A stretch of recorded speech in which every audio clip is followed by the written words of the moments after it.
আদ্রিতার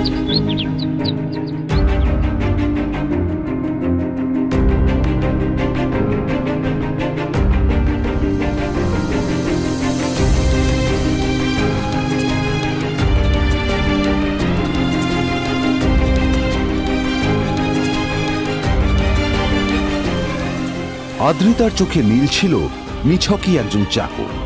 সে সারাদিন আদ্রিতার ভাই ফরমাস খেটেও ওকে সন্তুষ্ট করতে পারত না।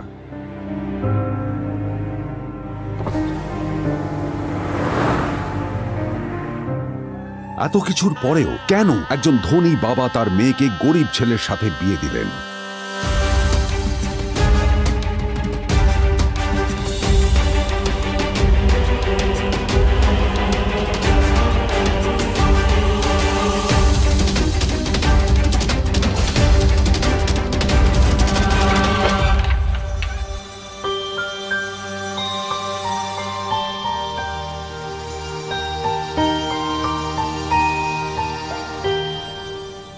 এবং তারপরে সেই মেয়েটি তার গরিব স্বামীর কাছ থেকে নতুন বছরে এমন একটা গিফট পেয়েছিল যে তার চক্ষু স্থির হওয়ার জোগাড় হয়েছিল। আর ওর স্বামী সম্পর্কে সত্যিটা জানার পর তো ও প্রায় অজ্ঞান হয়ে গিয়েছিল।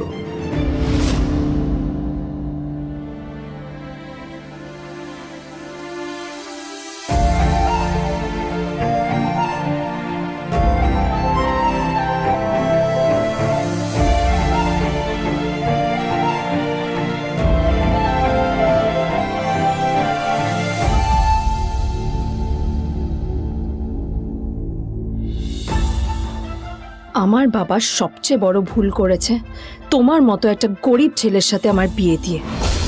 আমার সব বন্ধুদের স্বামীরা ওদের কত দামি দামি গিফট দেয়, আর তুমি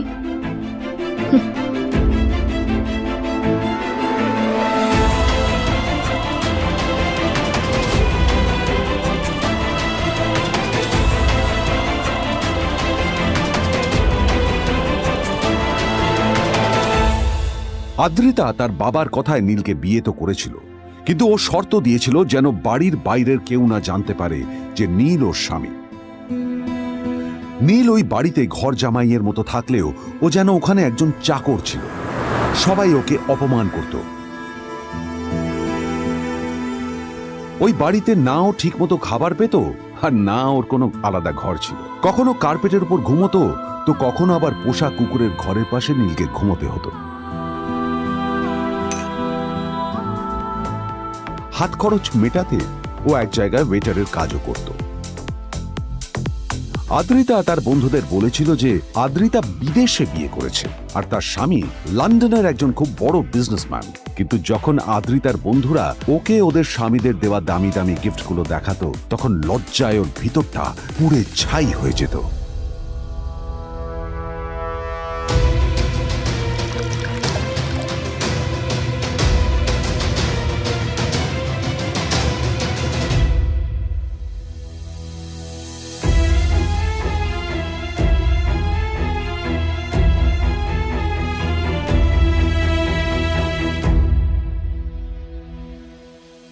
এই যে শোনো, নিউ ইয়ারে আমার একটা গিফট চাই তোমার থেকে। আর গিফটটা যেন দামি হয়, হ্যাঁ, মানে খুব দামি, কয়েক লাখ টাকা। ওকে? কয়েক লাখ টাকা? কিন্তু অদ্রিতা, এত টাকা আমি একসাথে কখনো দেখিনি। তোমাকে এত দামি গিফট আমি কি করে দেব? এটা তো তোমার বিয়ে করার আগে ভাবা উচিত ছিল। একজন পুরুষ মানুষ হয়ে নিজের স্ত্রীর এইটুকু ইচ্ছা তুমি পূরণ করতে পারবে না? স্ত্রীর এই কথাগুলো নীলকে আহত করে। নিঃশব্দে ওখান থেকে চলে যায় নীল।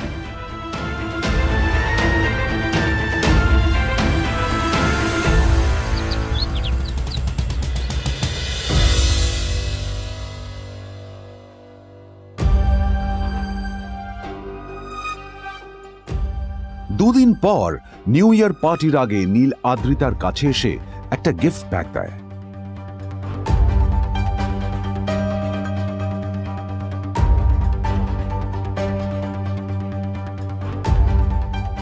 আদ্রিতা মুখ বেজার করে বাক্সটা খুলল, তবে তারপর বাক্সের ভেতরে গিফটটা দেখতেই ও চমকে গেল।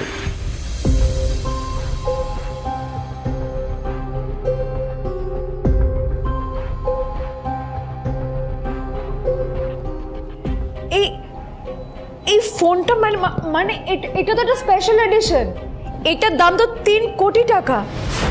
তুমি এটা পেলে কোথা থেকে? আসলে আসলে এটা অরিজিনাল নয়। আমি ওই ফোনটারই একটা কপি এনেছি।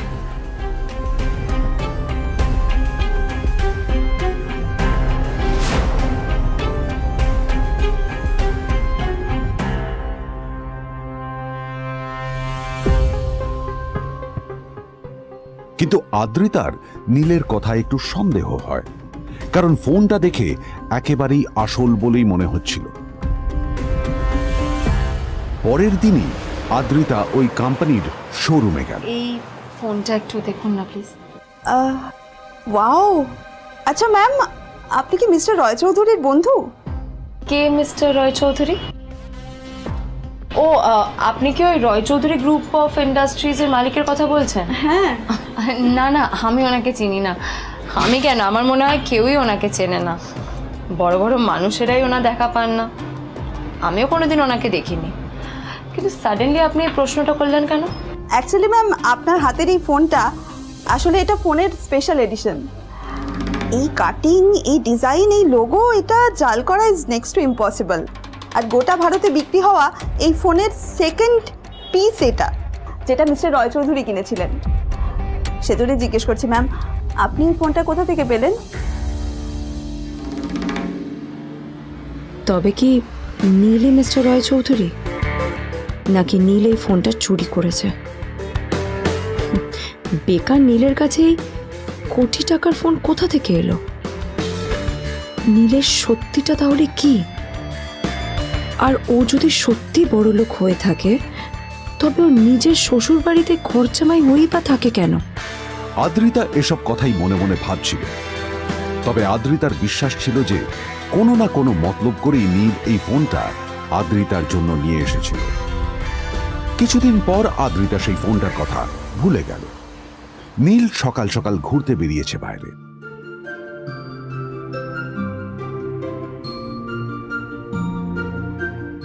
কটা বাজে রে? আমার খুব লেট হয়ে গেছে, বুঝলি? তোরা খেল, ঠিক আছে? তোরা খেল, আমি আসছি।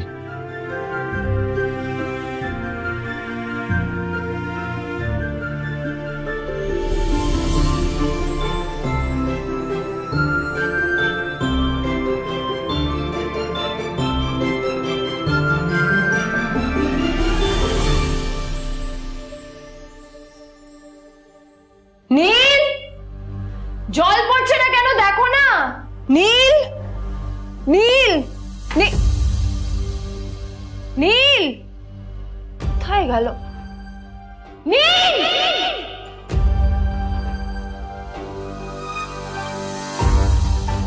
নীল, নীলকে ডাকছে কেন বলতো? ওইদিকে বাড়িতে আদ্রিতা আর চিত্রা আশ্চর্য হয়ে গেল যে নীল হঠাৎ কোথায় উধাও হয়ে গেল। মা তোমাকে কিছু বলে গেছে নীল? হ্যাঁ, কোথায় গেছে ও? না, আমি ওর কোনো খোঁজ খবর রাখি না। আমার একটা কথা মনে হচ্ছে, ওকে না এবার একটু শীতে করতে হবে। একটা কাজে যদি আসতো ছেলেটা, যখনই কোনো কাজের কথা বলি ভ্যানিশ হয়ে যায়। আমি ওকে বলেছিলাম আর&বি গোল্ডেন ডায়মন্ডস থেকে আমার সেটটা নিয়ে আসতে, আনেনি। আনেনি।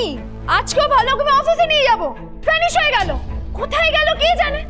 আমার ভাগ্যেই জুটেছে এরকম একটা ছেলে। এই যে তুমি কেন বিয়েটা দিয়েছিলে আমাকে? এটা আবার কি বলছিস? আমার কি দোষ? দেখ, ওই অসভ্য ছেলেটার সাথে বিয়ে দিতে চাইনি। যা করেছে তোর বাবা করেছে, এটা আমার কোনো দোষ। তখনই হঠাৎ নীল সেখানে এসে উপস্থিত হলো, কিন্তু ও দুজনকে উপেক্ষা করে ভিতরে চলে যাওয়াই শ্রেয় মনে করল। এই যে লাট সাহেব ফিরলেন রাজকার্য করে। এদিকে এসো, তোমার ফাঁকিবাজির আলোচনাই এখানে চলছে। মা এসো। প্লিজ থাক, মা থাক, ভাল লাগছে না। এমনিতেই অফিসের জন্য আমার লেট হয়ে যাচ্ছে, আর বিজন আমার ওয়েটও করছে।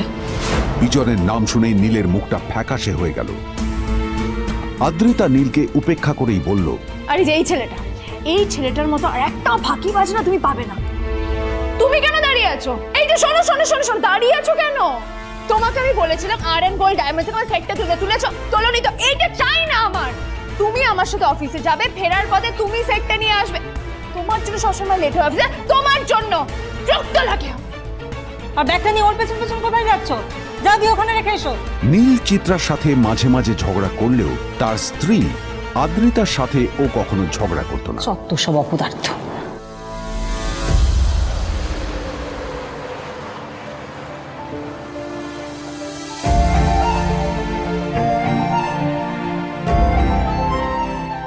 কিছুক্ষণের মধ্যেই তারা আদ্রিতার অফিসে পৌঁছে গেল।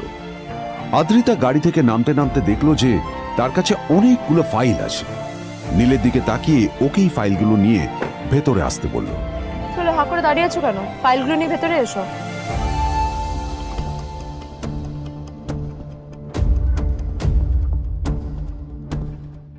আদ্রিতা যখন ওর ক্যাবিনে পৌঁছলো তখন দেখলো সেখানে আগে থেকেই ওর বন্ধু এবং বিজনেস পার্টনার বিজন বসে ওর জন্য অপেক্ষা করছে।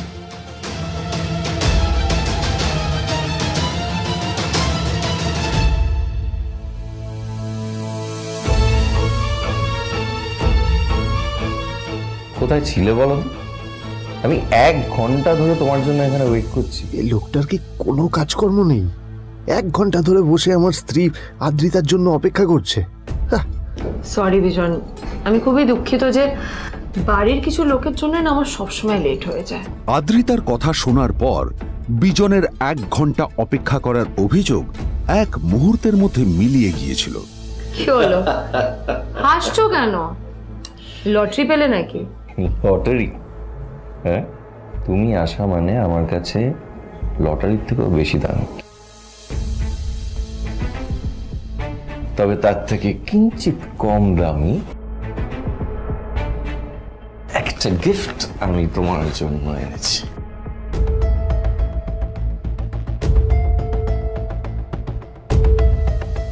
This is a rare diamond necklace for you. এটা আমার জন্য? সত্যি? এই শহরে এটা খুঁজে পাওয়া খুব বিরল। Just like you. Like it? Thank you. You're welcome. Thank you for the gift. আসি তাহলে এখন।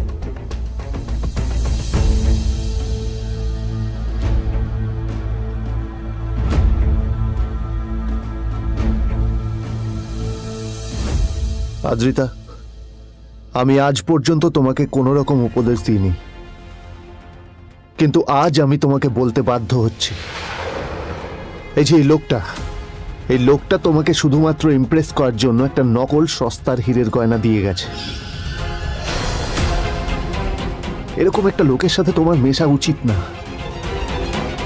ভবিষ্যতে কিন্তু তুমি বিপদে পড়বে। আদ্রিতা, আমি তোমাকে কথা দিচ্ছি, আমি তোমার জন্য আসল রেয়ার একটা হীরের গয়না এনে দেবো, এর চেয়েও দামি, এর চেয়ে অনেক অনেক বেশি দামি। তার জন্য আমাকে যাই করতে হোক না কেন, আমি তোমাকে একদিন ঠিক এনে দেবো তোমাকে। তাদের বিয়ে হয়েছে 2.5 বছর। এর মধ্যে প্রথমবার তার মনে হলো নীল তার জন্য লড়াই করছে। নীলের এই রূপটা দেখে আদ্রিতা চমকে গেল। আজ প্রথমবারের মতো আদ্রিতার মনে প্রশ্ন এলো, নীলকে নিজের থেকে দূরে সরিয়ে রেখে আমি কি কোনো ভুল করছি? না না, এটা আমি কি ভাবছি? বিজন আমার বিজনেস পার্টনার, ও আমাদের মেন ইনভেস্টর। নীলের এই অ্যাকশনের কারণে বিজন আমার কোম্পানি থেকে ব্যাক আউট করে গেলে কি হবে? না না না না না, নীলের জন্য আমি আমার এত বছরের পরিশ্রমকে জলে দিতে পারি না। আমার নীলকে নয়, আমার বিজনকে প্রয়োজন। এইসব ভাবতে ভাবতে আদ্রিতার নীলের ওপর রাগ হতে শুরু করে। আদ্রিতার রাগ তখন চরমে উঠে যায়। আজ প্রথমবার নীল আদ্রিতার সাথে খারাপ ব্যবহার করেছে। How dare you! তোমার এত বড় সাহস! হ্যাঁ, তোমাকে কে অধিকার দেয় বলো তো যে তুমি আমারই অফিসে দাঁড়িয়ে আমাকেই এতগুলো উল্টোপাল্টা কথা তুমি শোনালে? তোমাকে এখানে আনাই আমার ভুল হয়েছে, সবচেয়ে বড় ভুল হয়েছে। এবার চুপচাপ এখান থেকে বেরিয়ে যাও, right now. Get out! Neel আদ্রিতার এই কথার কোনো উত্তর দিল না। নীল জানতো যে ও যতই কথা বাড়াবে আদ্রিতা ততই বেশি রেগে যাবে। আদ্রিতা যেন তেন ভাবে নিজের রাগ চেপে ব্যাপারটা ওখানেই শেষ করার চেষ্টা করলো, কিন্তু ও তো জানতো না যে ব্যাপারটা তখন সবে শুরু হয়েছে। কি হলো, শুনতে পাচ্ছিস না? কালা নাকি? আমারই সামনে দাঁড়িয়ে আমার কেনা গিফট নিয়ে তুই মজা করলি? কত বড় সাহস রে তোর! নিজেকে তো বিক্রি করে দিলে ওরকম একটা ডায়মন্ড নেকলেস তুই কিনতে পারবি। তোর এই গরিবের পারফিউম, সস্তা শার্ট, পায়ে একটা ফাটা চপ্পল নিয়ে নিজেকে বড় হিরো মনে করছিস? তোর নিজের কত দাম সেটা তোর নিজের জানা উচিত। Zero, big zero. সালা খরচা মাই চল।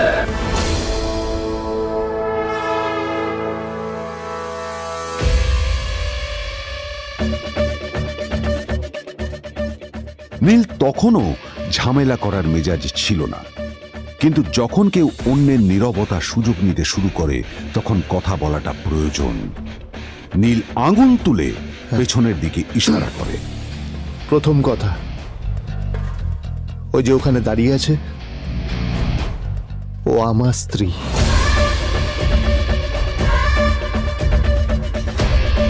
তাই আমার স্ত্রীকে তোমার নেকলেস দেওয়ার কোনো অধিকার নেই। ওকে যদি নেকলেস দিতে হয় তাহলে আমি দেব। তাই এসব ফ্রডগিরি বন্ধ করো। আর দ্বিতীয় কথা,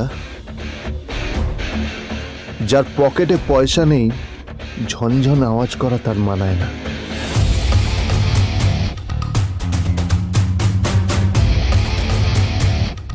নীল বিজনকে তার সোয়াগ দেখিয়ে বেরিয়ে গেল।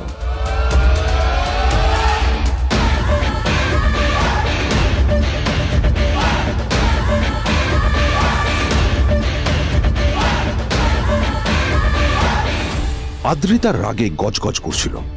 ওর জ্বলন্ত চোখের সামনে শুধু নীলের মুখটা ভেসে উঠছিল। ও যতই নীলের কথা ভাবছিল ততই ওর রাগ বেড়ে যাচ্ছিল।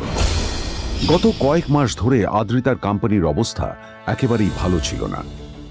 আদ্রিতা তা সামলানোর আপ্রাণ চেষ্টা করছিল। কি যে করবেও সেইটাই বুঝে উঠতে পারছিল না। তারপর বিজনের সাথে ওর দেখা হলো, আর তখনই বিজনের সাথে ওর বন্ধুত্ব হলো। বিজন একটা খুব বড় পরিবারের সদস্য। আজ বিজন শুধুমাত্র আদ্রিতার কোম্পানির একজন বিজনেস পার্টনারই নয়, সাথে বড় ইনভেস্টরও। আর শুধুমাত্র বিজনের কারণেই আদ্রিতার কোম্পানি এখনো চলছে। এই কোম্পানির সমস্ত লস বিজনই বহন করে এবং আদ্রিতারও ওকে তাই খুব প্রয়োজন। বিজনের সাথে বন্ধুত্ব করা আদ্রিতার পক্ষে সহজ কাজ ছিল না। অনেক কাঠখড় পুড়িয়ে আদ্রিতা ওর কাছাকাছি এসেছিল। সবকিছু ঠিকঠাকই চলছিল, সবকিছুই আদ্রিতার প্ল্যান অনুযায়ী হচ্ছিল, কিন্তু নীল আজ এসে সবকিছু নষ্ট করে দিল। জাস্ট কি দরকার ছিল বুঝতে পারছি না। কি দরকার ছিল নীলের বিজনকে এতগুলো কথা শোনানোর? এবার বিজন আমাকে টাকা দেবে কিনা সেটাও জানি না। আমার কোম্পানিতে ইনভেস্ট করতে চাইবে কিনা সেটাও বুঝতে পারছি না। কি করব?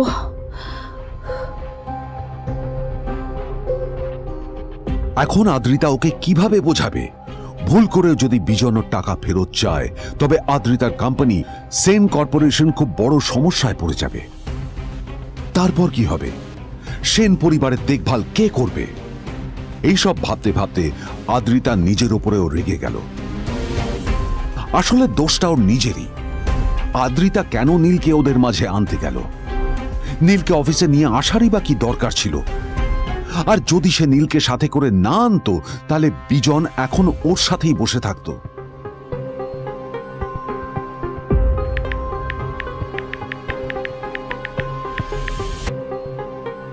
প্যামেলা, আমি মিটিংয়ে বেরোবো, আমার চেঞ্জটা একটু নিয়ে এসো প্লিজ। Thank you. আর অন্যদিকে সেন কর্পোরেশনের অফিস থেকে বেরিয়ে নীলের খুব ফুরফুরে লাগছিল। তখনই হঠাৎ ওর ফোনটা বেজে উঠল। ফোনটা ছিল মিস্টার রায় চৌধুরীর। তিনি ছিলেন শহরের সব থেকে বড় বিজনেসম্যান। হ্যাঁ মিস্টার রায়চৌধুরী, আমি আপনাকেই ফোন করতে যাচ্ছিলাম। আমি একজন বিশেষ লোকের সাথে তোমার একটা মিটিং ফিক্স করেছি। ওর অ্যাড্রেস আমি তোমাকে টেক্সট করে দিয়েছি। আমি চাই তুমি ওই লোকটার সাথে মিট করো। ঠিক আছে, আমি যে কোনো কারোর সাথে দেখা করতে পারি, কিন্তু তার জন্য আপনাকে আমার দুটো শর্ত মানতে হবে। প্রথমটা, আমার জন্য একটা রেয়ার হীরের নেকলেস আপনাকে জোগাড় করে আনতে হবে। আর দ্বিতীয়টা, আমি আপনাকে টেক্সট করছি, এটাও কিন্তু একই রকম জরুরি। এই দুটো কাজ আপনাকে যত তাড়াতাড়ি সম্ভব করে ফেলতে হবে আমার জন্য, ঠিক আছে? তোমার অ্যাকাউন্টে কিছু টাকা পাঠিয়েছি। কিছু জামা কাপড় কেনো, যাতে তুমি ভদ্র সমাজে আসার যোগ্য হও আর তোমাকে আমি স্বামীর পরিচয় দিতে লজ্জা না পাই। তোমার কারণে আমার পরিবার লজ্জা পাবে, আমি সেটা চাই না। যখনই দেখি তখনই তুমি ভিখিরির মতো ছেঁড়া ফাটা জামা কাপড় পরে থাকো। আসলে আদ্রিতার বাড়িতে আজ ফ্যামিলি ডিনার পার্টি ছিল, আর শেষবার নীলের জন্য ওকে অনেক ঝামেলা পোহাতে হয়েছিল। মেসেজ পড়ে নীল ফোনটা নিজের পকেটে রেখে রাস্তার ধারে গিয়ে একটা ট্যাক্সি থামানোর জন্য হাত বাড়িয়ে দিল। নীল ট্যাক্সি ধরে গোল্ডেন সিটি অ্যাভিনিউর দিকে বেরিয়ে পড়ল। গোল্ডেন সিটি অ্যাভিনিউ শুধু কলকাতারই নয়, এটা ছিল সারা পশ্চিমবঙ্গের সবচেয়ে বিলাসবহুল সোসাইটিগুলোর মধ্যে একটা। আসলে এই সেই জায়গা যেখানে মিস্টার রায়চৌধুরী আজ তার জন্য গোপন মিটিং ফিক্স করেছিলেন। কিন্তু নীল কার সাথে দেখা করতে যাচ্ছে এ সম্পর্কে ওর কোনো ধারণাই ছিল না। যখন নীল সেখানে পৌঁছলো, পুলভিলার বাগানে বসে থাকা লোকটিকে দেখে রাগে নীলের রক্ত ফুটতে শুরু করলো। নীল ওখানে না দাঁড়িয়ে বেরিয়ে গেল। তখনই হঠাৎ একটা মেসেজ এলো। আসলে আজ আদ্রিতার ফ্যামিলি গ্যাদারিং এ যাওয়ার আগে নীলকে ওর হাই স্কুলের রিইউনিয়নেও যেতে হতো। গ্র্যাজুয়েশনের পর এত বছরে এই প্রথম নীল তার কোনো কলেজ বা স্কুলের রিইউনিয়নে যাচ্ছে। এতগুলো বছরে নীল তার কোনো বন্ধুর সাথেই দেখা করেনি। নীলের তার পুরনো সহপাঠীদের কথা মনে পড়তে লাগলো, যাদের সাথে ও স্কুলে মজা করত। আজ আবার ওদের সকলের সাথে নীলের দেখা হবে।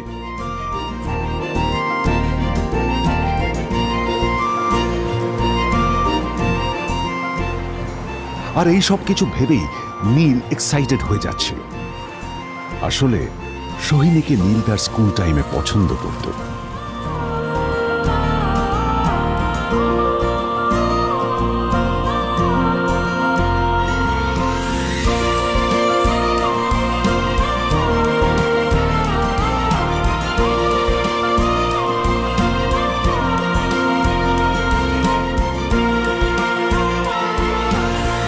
অন্যদিকে সেম কর্পোরেশনে ইনভেস্টরদের সঙ্গে আদ্রিতার মিটিং একেবারেই ভালো যায়নি। তাকে দেখে বেশ গম্ভীর মনে হচ্ছিল।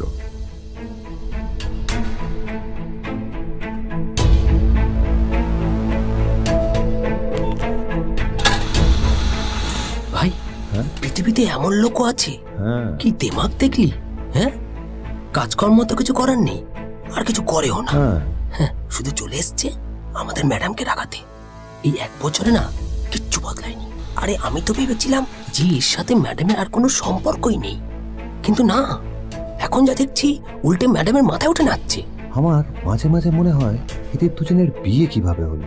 আর বিয়ে তো অনেক পরের কথা, 2 বছর হয়ে গেল এদের এখনো ডিভোর্স হলো না। হ্যাঁ, আমার তো ভাবলে কিরকম অবাক যা লাগছে। বলেছিস।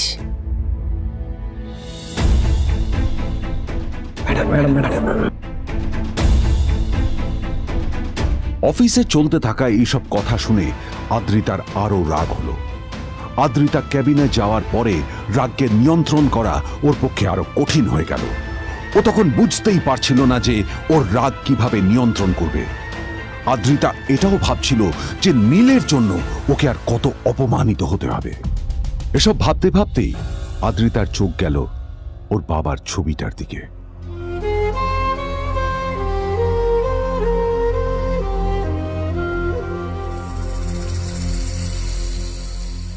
আমি তো তোমার সবচেয়ে প্রিয় মেয়ে ছিলাম বাবা,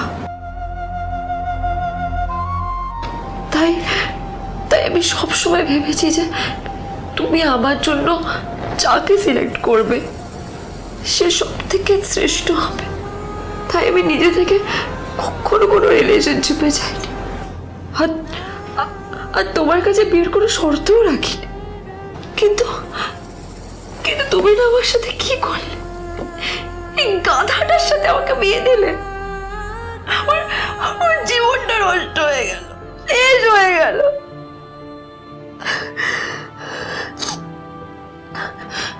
আমি যদি একটু জানতাম যে ও ও কিছু করে না, ঘর চাপাই হয়ে থাকবে, এইসব কাজকর্ম করে, তাহলে আমি কোনোদিনই বিয়েতে রাজি হতাম না বাবা, কোনোদিন না, কোনোদিন।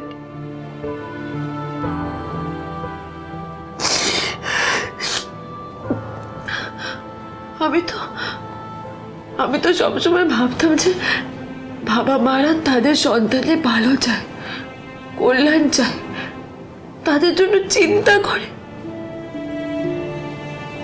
কিন্তু কিন্তু বাবা, তুমি আমার জন্য একটু চিন্তা করোনি।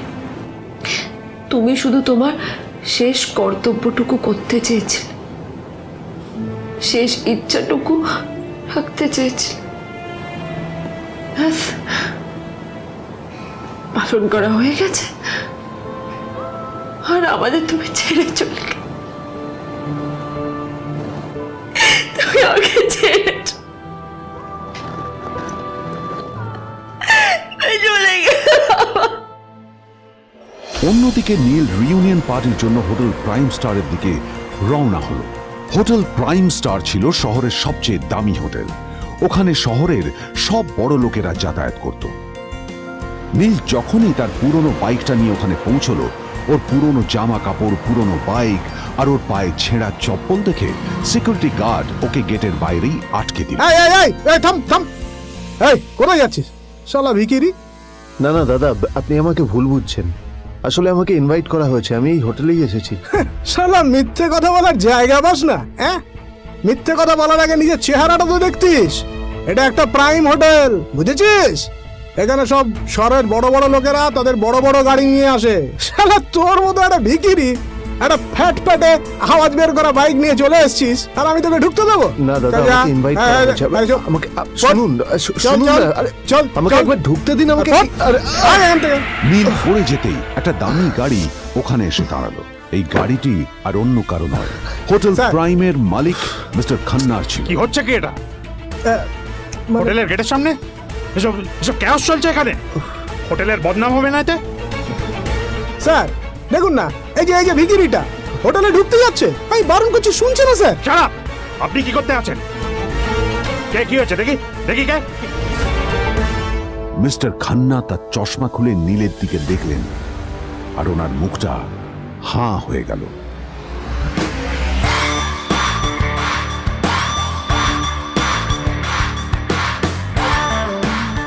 নীল স্যার, আপনি?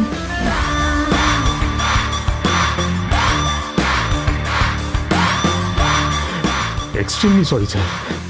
স্যার স্যার, আপনি একটা ইনফর্ম করেননি কেন আমাকে? আপনি আসবেন জানলে তো আমি নিজে রিসিভ করতে আসতাম আপনাকে। ছি ছি ছি ছি ছি ছি। ঠিক আছে, আপনি আপনি ব্যস্ত হবেন না প্লিজ। জানোইনি কে? নিজের বসকে এভাবে একজন ভিখারিকে হাতে পায়ে ধরতে দেখে গার্ডটিও অবাক হয়ে গেল। আরে sir, sorry sir, extremely sorry, আপনি আমার সঙ্গে আসুন। সরি স্যার, সরি, ভুল হয়ে গেছে স্যার। সালাম স্যার। নীল কি তবে সত্যিই একজন খুব বড়লোক কেউ? জানতে পকেট এফএম এর এই সম্পূর্ণ গল্পটি শুনুন, বস দুনিয়া যার বসে, যেটা ভারতীয়রা সবচেয়ে বেশি শুনছে। বিনামূল্যে গল্প শুনতে নিচের ইনস্টল বাটনে ক্লিক করুন এবং পকেট এফএম ডাউনলোড করুন।